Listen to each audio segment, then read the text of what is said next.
E agora, em nosso programa Elga e Você, vamos ter aquele bate-papo sempre especial com a presença dela. Mais um dia aqui no Elga e Você, doutora Natasha Silessarenko. Muito obrigada mais uma vez. Quem agradece sou eu já falei que aqui eu já me sinto em casa, é uma delícia estar estar em casa, aqui. doutora. E acho muito gostoso de ouvir, é ela, quem está aqui, a presença dela, então isso me deixa toda metida, viu? Estou toda convencida. Não é todo o programa que tem o prazer de ter a sua presença mensalmente aqui, sempre trazendo informação que muda a vida das pessoas, que eu tenho certeza que já ajudou e ajuda muita gente. Então a sua presença sempre é marcante e a gente fica muito feliz. Eu que fico de poder estar aqui, da gente poder conversar como médica nesse momento aí de pandemia, que a gente não termina nunca de falar que a pandemia acabou, né? Doutora. Mas falta pouco, gente. Vamos lá, vamos acreditar. Estamos chegando nos 70% da população brasileira totalmente vacinada. Vamos lá se vacinar.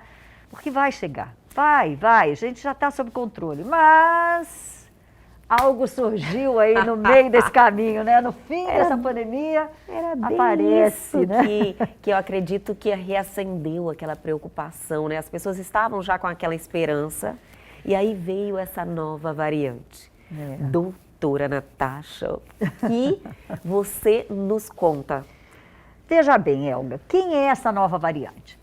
Acho que a gente já falou aqui algumas vezes, variante faz parte da biologia do vírus. É absolutamente normal o vírus fazer variante. Sim. E o que é variante? Variante são modificações pequenas na característica genética do vírus, então muda pequenos pedacinhos do vírus e ele faz isso sempre. Todos os vírus fazem muitas variantes, todos os vírus fazem mutação. Isso é natural. Faz parte da natureza do vírus, da biologia do vírus. Sim. E eles fazem isso com uma única função, para tentar se manter vivo, para tentar ter mais eficácia naquilo, na vida, se dar bem. Sim. É como se você fosse tirar uma xerox. Quando você vai tirar uma xerox de um monte de um livro grosso, por exemplo, umas xerox vão ficar mais clarinhas, outras vão ficar mais escuras, umas vão ficar mais tortas. Aquelas que não funcionam, não estão certas, se amassa e joga fora. Os vírus sofrem variações e essas variações muitas vezes dão vírus piores e aí eles morrem. Mas algumas vezes dão vírus melhores.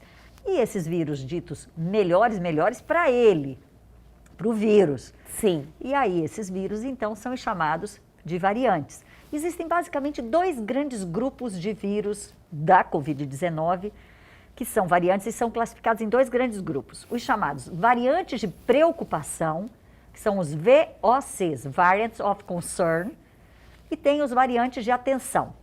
Sim. Variantes de preocupação são 5.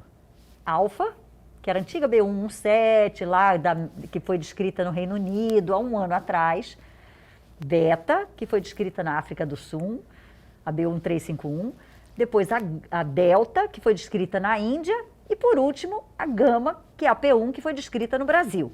Alfa, Beta, Delta e Gama. Ok? E agora, no dia 9 de novembro, há menos de um mês atrás, se isolou em casos na África do Sul pacientes com uma nova mutação, com um novo vírus diferente. Que vírus era esse? Dia 24 de novembro, as autoridades africanas, as autoridades sanitárias da África, avisaram a Organização Mundial de Saúde.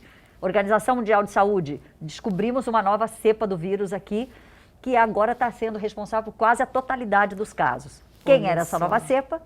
A Omicron. Que é essa de B11529. Então elas recebem esses nomes. Então hoje nós temos 5 variantes de preocupação. Alfa, Beta, Delta, Gama e a Omicron. E as variantes de atenção são aquelas que ainda não são de preocupação, mas que tem que ficar sob atenção. Existem milhares, bilhares de outras variantes, mas que não têm interferência nenhuma, que irrelevantes. Sim. Por que a gente precisa ficar preocupado com essas variantes de preocupação? Sob 3 aspectos. Primeiro aspecto, a variante é mais transmissível? Segundo aspecto, sim, ela causa doença mais grave? Terceiro aspecto, ela escapa do nosso sistema imune, dos anticorpos que a gente já tem, seja pela doença ou seja pela vacina? Então, essas 3 perguntas sempre têm que ser respondidas mediante a descrição de uma nova variante. Então, dia 24 de novembro, se descreveu, a Organização Mundial de Saúde tomou conhecimento dessa nova variante, que os sul-africanos fizeram um trabalho belíssimo de divulgar para o mundo o sequenciamento genético dessa cepa. E a preocupação maior qual que era? Essa variante tinha muitas mutações. Olha só. 50 mutações, 50 mudanças pequenas no seu código genético. Isso dá, assim, normalmente as variantes tinham ali, numa proteína específica do vírus, chamada proteína de superfície, ou proteína spike, que é aquela proteína S, que dá aquela característica de coroa desse vírus. Essa proteína S é a proteína que vai se ligar na nossa célula e permitir a entrada do vírus. Sim. Só nessa proteína S ele tem 32 mutações. Todos os outros vírus já descritos tinham de 10, 11 mutações nessa proteína S. Essa tem 32. Então, por isso o medo maior do mundo. O que é isso? Que tanta mutação é essa? Isso, todos ficaram assustados, porque era realmente um código genético muito horrível, digamos assim, muito horroroso por causa de 32 mutações só nessa proteína S. Ao todo eram 50 mutações. E aí a gente estava com medo. Como é que era? Tá vindo por aí. Para responder as 3 perguntas. Sim. É mais transmissível? A gente já sabe que é. Ele é altamente transmissível. Tem mutações como as outras. A alfa também tem essa mutação, a beta tem essa mutação, que é de alta transmissibilidade. Então, essas mutações nessa proteína S fazem com que ele se ligue mais facilmente na nossa célula, entre mais facilmente para dentro da célula, se multiplique mais rápido. Ele é mais grave? Parece que não. Isso é muito bom. Muito bom, doutora. A gente ainda não tem, assim, não podemos dizer com absoluta certeza, mas todos os indícios levam a crer que não é mais grave. Até este momento, pode ser até que quando passar a gente estiver no ar, já não seja assim. Que não seja assim, né? Mas não teve nenhum óbito ainda por causa da Ômicron. Então, ela, respondendo as 3 perguntas, ela é mais transmissível? Sim. Ela é mais transmissível. Ela tem mutações que as outras cepas antigas, alfa, beta, delta, gama, tinham. Ela é mais transmissível. Não parece ser mais grave, não parece, não dá certeza, porque os casos... Houve um aumento do número de internações, mas porque houve um aumento geral do número de casos, não de casos graves. Sim. E terceiro, ela escapa ao nosso sistema imune? Ela consegue driblar o nosso sistema imune? Apesar de você ter anticorpos, ela consegue dar doença? Parece que não, a gente ainda não tem essa resposta. Notícia, com 100% com toda ainda. certeza, mas parece que as vacinas são eficazes. A Pfizer, que é uma vacina em parceria com a Biontech. Que é o que estão falando que é Biontech. a mais eficaz, Isso, doutora. A Pfizer, que é uma vacina aí de vírus de RNA mensageiro, é uma parceria da Pfizer com a Biontech, que é uma empresa alemã. Sim. Parece que realmente tem diminuição da eficácia, mas muito pequena.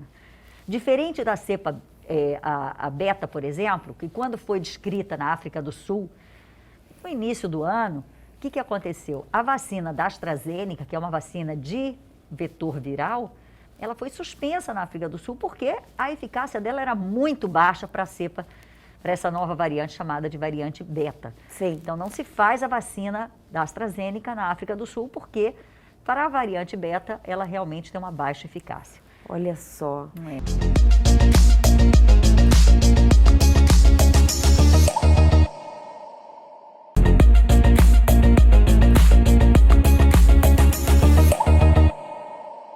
Eu já havia ouvido falar que, inclusive, daqui para frente, vai vacinar, pelo menos no Brasil, mais Pfizer.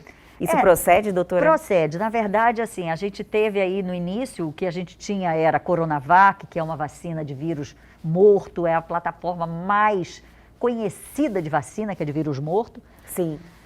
A Coronavac, então, ela é uma vacina boa, mas de todas as vacinas é a que tem uma eficácia realmente um pouco menor do que todas as outras, mas é uma vacina de vírus inteiro. A maioria das vacinas são produzidas a partir dessa proteína S. E essa proteína S é que sofreu muita mutação. Entendi. Então, assim, por isso é que a gente fica com medo. Será que essas vacinas vão pegar? Será que a gente vai conseguir Eu produzir anticorpo acredito contra? que é a pergunta né, essa. geral agora Com que mais certeza. está assim, que as pessoas estão se fazendo. Com certeza. Por quê? Se a gente imaginar que todas as vacinas, a AstraZeneca, que é vetor viral, a Janssen, que é vetor viral, a Pfizer, que é RNA mensageiro, todas são produzidas e estimulam o nosso organismo a produzir anticorpo contra essa proteína S, que é essa proteína que tem 32 mutações Sim. nessa nova cepa, nessa nova variante. Então a gente fica preocupado, será que vai ser efetivo ou não? Então alguns trabalhos preliminares da Pfizer estão mostrando que tem uma eficácia diminuída, mas continua sendo boa. Que notícia maravilhosa, Muito bom, doutora. isso é muito bom, mas mais estudos vão precisar sair para isso. Sim. Já a Coronavac, que é uma vacina de vírus inteiro, ela faz com que o nosso organismo, quando ela injeta, a vacina Coronavac injeta o vírus inteiro na gente, a gente produz anticorpo contra essa proteína S, contra a proteína M de membrana, contra a proteína E do envelope, contra a proteína N do núcleo capsídeo. Então, produz anticorpo contra uma série de antígenos que tem nessa vacina, entendeu? Da Coronavac. Mas as informações que a gente tem é que realmente essas vacinas parecem ser eficazes contra... Olha que maravilha! Eu estava ansiosa por esse bate-papo, doutora. Doutora, as pessoas que não tomam a vacina, elas facilitam essa mutação? Na verdade, é um ambiente muito propício para facilitar. Por quê? Eu não falei que as variantes surgiam a partir do momento em que o vírus entra numa célula para se multiplicar? Quando a pessoa tem a doença ou tomou a vacina, ela tem anticorpos que protegem aquele indivíduo. A vacina, todas elas, protegem das formas graves da Covid. Protege do indivíduo internar, protege do indivíduo entubar, protege do indivíduo morrer. Sim. Então, as vacinas protegem das formas graves e do óbito. A vacina não é esterilizante. Ela não impede que você transmita e que você tenha quadros leves. Entendi. Então, você pode... Aí as pessoas falam, para que eu vou tomar vacina se eu vou continuar transmitindo, se eu vou ter quadro leve? Cara, mas você pode não morrer, você pode não ter quadro grave. Com certeza. Então, vale a pena vacinar, claro que vale. A poliomielite, por exemplo, você sabia que a vacina de gotinha, que é a chamada Sabin, que se fazia muitas campanhas, uma em cada 3 milhões de crianças vacinadas podia ter paralisia pelo vírus da vacina, porque era uma vacina de vírus vivo, atenuado. Então, hoje, e essa ocorrência era maior na primeira ou na segunda dose. Hoje, o que é que o Brasil faz? Ele faz as 3 doses de poliomielite aos 2, 4, 6 meses com vírus morto, que é a Salk intramuscular, e depois nos reforços e nas campanhas aí que ele faz a Sabin, que é a da gotinha. Então, a gente precisa, vacina a gente sabe muito, o Brasil sabe muito de vacina, o Brasil tem uma experiência muito grande em vacina. É referência. É referência mundial, tem o maior programa de imunização do mundo, tem capilaridade. A gente precisa fazer com que as pessoas acreditem que a vacina para a Covid-19, ela não é esterilizante. Então, eu posso pegar a doença, posso transmitir a doença, só que de maneira muito mais leve. Quando você pergunta, mas aí nesse ambiente, quem não toma vacina é mais propício de ter as variantes? É.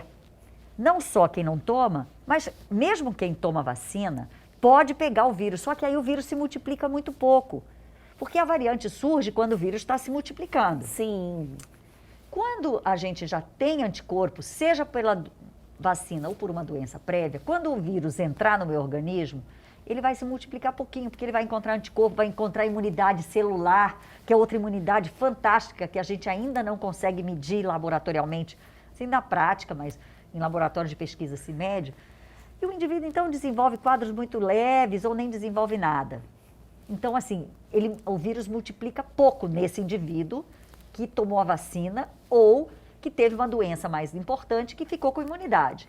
Agora, o tamanho da importância, né, doutora, da vacina. Muito! Agora, naquele indivíduo que não teve a doença, ou que teve a doença e os anticorpos já caíram, ou que não quis tomar vacina, nesse indivíduo, a multiplicação viral vai ser muito maior e, consequentemente, é maior o risco de fazer variante. Olha só que recado, assim, que as pessoas realmente têm que fazer essa reflexão, né, doutora? Tem. Às vezes, se não faz por você, faça pela pelo outro. humanidade. Exatamente. Doutora, mas olha, as informações foram, de certa forma, tranquilizantes e, lógico, chamando a atenção das pessoas para a importância da vacinação, né? Então, todo mundo estava realmente em alerta, preocupado. Acredito que a gente ouve falar muita coisa, mas uma informação de quem está aí diariamente buscando, né, e o dia a dia ali, frente a frente, com essa situação da pandemia, nos tranquilize muito. Não é momento para pânico, minha gente, é momento de atenção, de cautela, de dar um passinho para trás, de rever essa questão de festas de final de ano, nada de grandes está aglomerações. chegando duas festas, né, doutora? Que é o Réveillon e o Carnaval. Então, Carnaval assim, ainda tem um pouco mais de tempo. É importante que a gente estude a situação epidemiológica do lugar, entendeu? Mato Grosso está numa situação epidemiológica muito boa, Cuiabá está numa situação epidemiológica muito boa. O que é isso? Pouca transmissão, poucos casos, pouca internação, mas é bom ficar atento.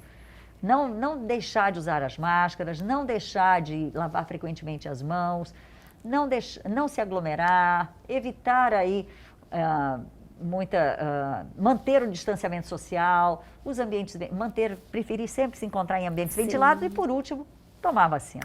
Doutora, estava te esperando aqui, ansiosa por essas informações. Muito bom. Ai, que bom que foram relativamente boas, né? Eu acredito que são cuidados que a gente já estava, já tinha trazido para a sua vida e tem que permanecer ainda um pouquinho mais, né? Um comportamento vigilante, diríamos assim, né, doutora? Exatamente. Mas que são notícias animadoras.